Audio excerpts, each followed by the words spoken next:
Sa buhay po natin bilang isang simbahan, kung babalikan lang po natin ang ating mga karanasan sa mga nagdaang taon, simula po noong 2019. We begin with April 23, 2019.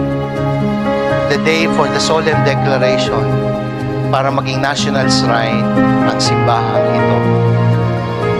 That was a shining moment. That was a glorious moment in our life as a church.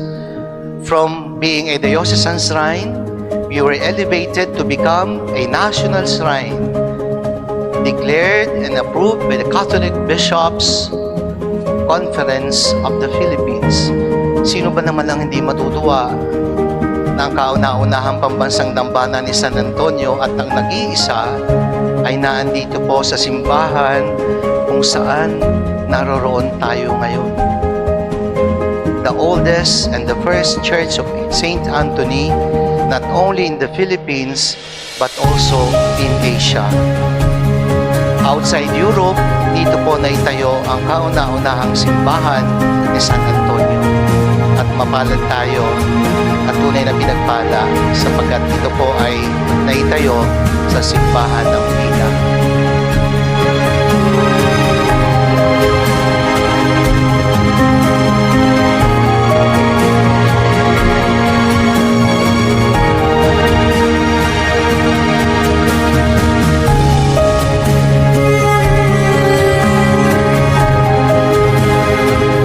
At ang pangalawa po, nangyari po sa kapistahan ng pagbabagong anyo ni Jesus noong taong 2020, August 6.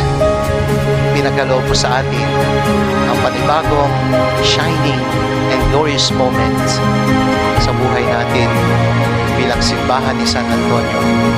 And that is the privilege to have a spiritual twinning with the Pontifical Basilica of San Antonio in Padova, Italy. Di ba ang ganda?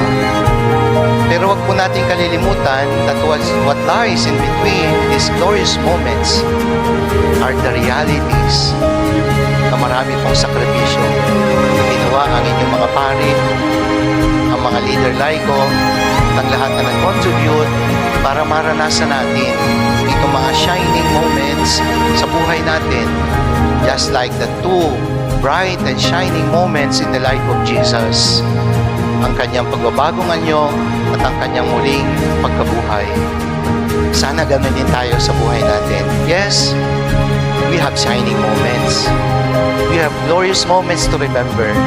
Pero huwag natin kalilimutan, lahat ng masasaya ay may kakambal din po. Valley of Tears, Valley of the Cross. Sapagkat lagi kong sinasabi, success without the cross is an illusion. Success without sacrifice is not a reality. Sapagkat walang tagumpay kung wala kang pinagdaanang sakripisyo at krus sa buhay. Kaya sa inyo pong lahat, masaya tayo sapagkat pinagdiriwang natin ang alaala ng isang nagliliwanag na karanasan sa buhay natin bilang simbahan, the spiritual twinning between our church and the Church of St. Anthony in Padova, Italy.